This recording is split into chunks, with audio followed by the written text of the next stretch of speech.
Okay, so here we are today in a neighborhood called Capitol Hill. Is this the hippest neighborhood in Denver? We'll let you decide.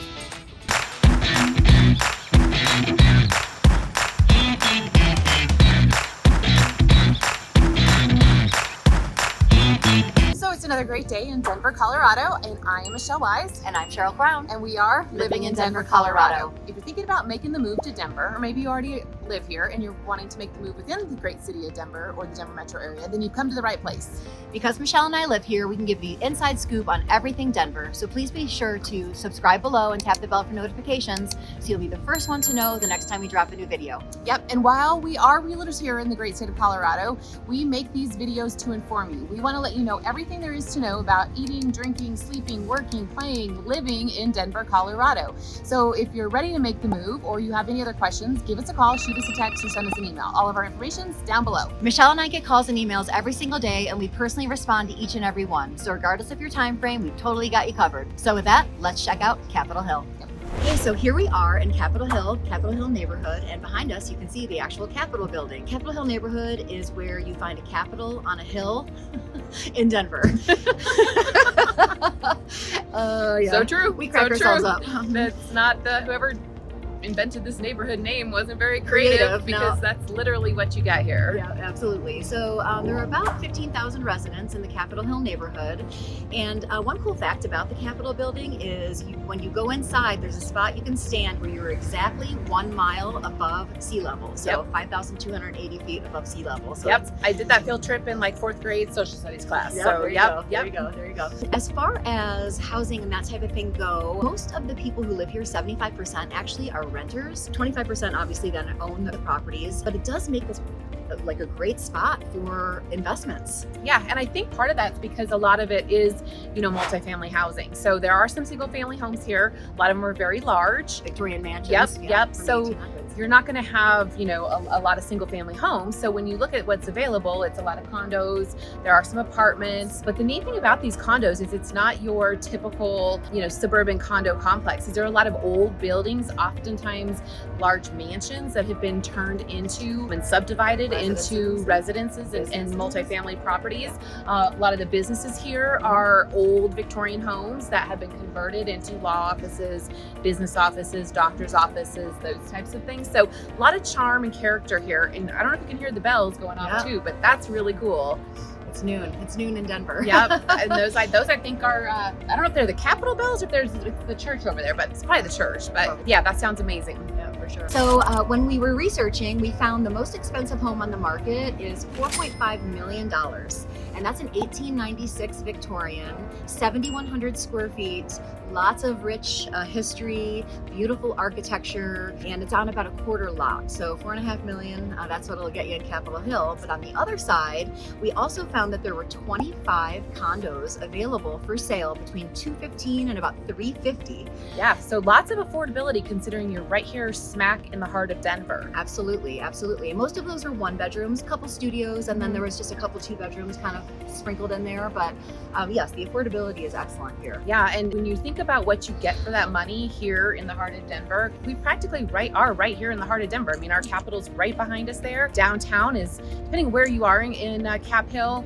you're going to have, about a 5 or 10 minutes to get into the actual skyscraper, high-rise downtown business district of downtown Denver. To get over to the tech center, you're probably 20-30 minutes depending on traffic.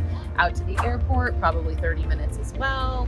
Get to the Foothills, 30 minutes. So again, being right here smack in the heart of Denver is a great location. And the hardest part is just getting to a freeway. I-25 and I-70 are kind of, sandwiched in between those. So probably 10-15 minutes depending on the time of day and the traffic. And Capitol Hill, it's bordered on the north by, North Cap Hill, which they refer to as Uptown, that's Colfax. And on the south, we're bordered by the Spear neighborhood. On the west, you'll find the Golden Triangle. And on the east is Cheeseman Park, which some people confuse that as being a part of the Capitol Hill neighborhood, and it's not. It's actually its own neighborhood here in Denver. You're surrounded by great other neighborhoods. Yes. And the interesting thing about down here is there's a lot of one-way streets. So when you're trying to maneuver around downtown, walking and biking is a big positive transportation mode down here. Yes. Cars and driving is a little more difficult. Parking is at a super premium. You know, It's almost impossible to find parking. We drove around for 25 minutes just trying to find a place to hang out and share all this information with you. And we finally found one. We had to pay. yeah, it's metered parking. There's a lot of lots. So a lot of people that live in this area, because there are a lot of smaller condo buildings or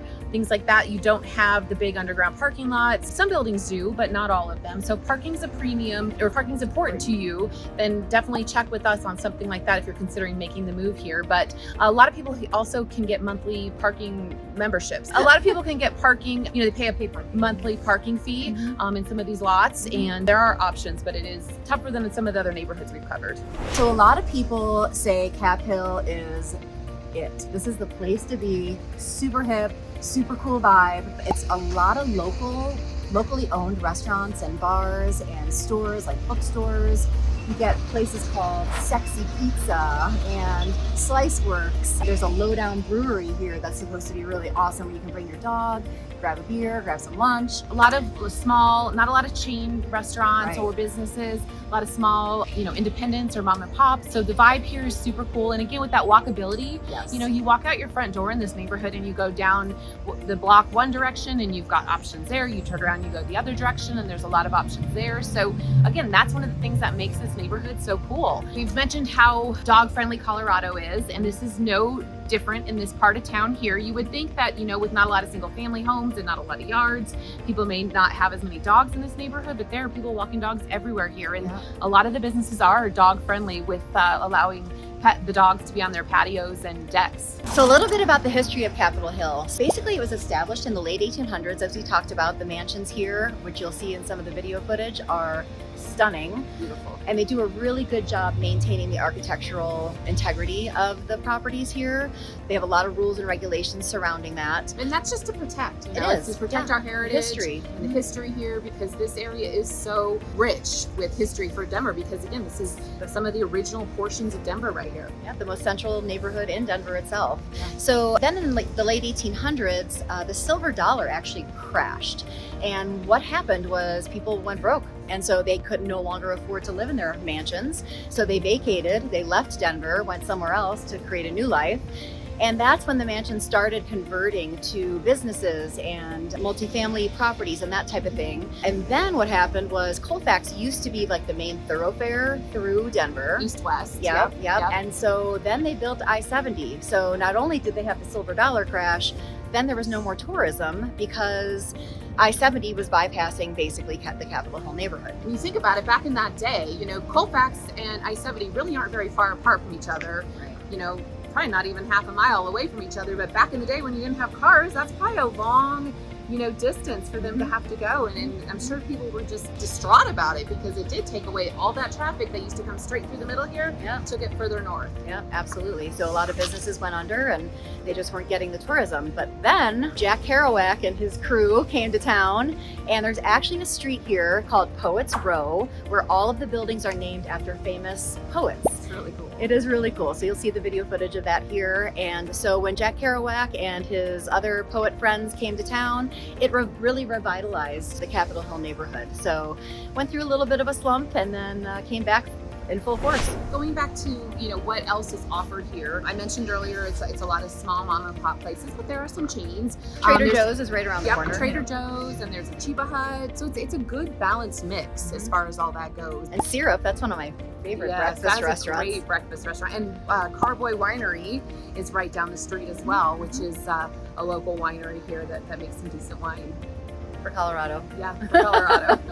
It's all relative too. She's a big wine girl. Yeah. So she knows her wine. There's something else to think about. We are in the city here, so we talked about parking being a kind of a con of this area.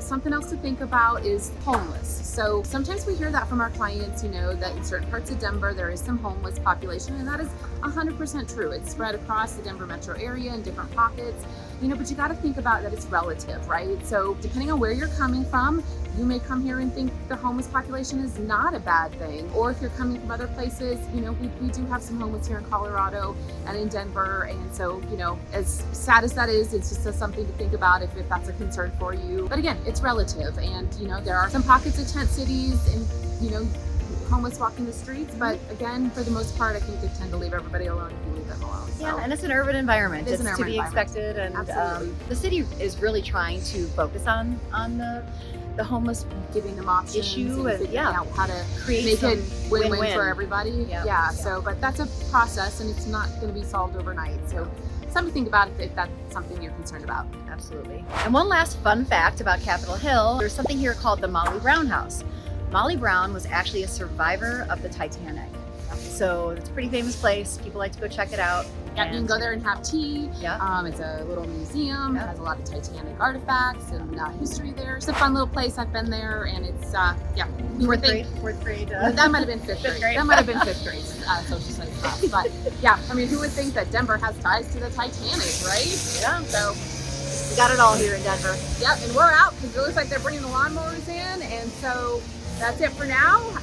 We'll see you guys next time. If you have any questions or anything, give us a call, shoot us a text, send us an email. We are here for you. Leave your comments down below. We want to know what you think. And is this neighborhood the hippest in town? Let us know. Share the love.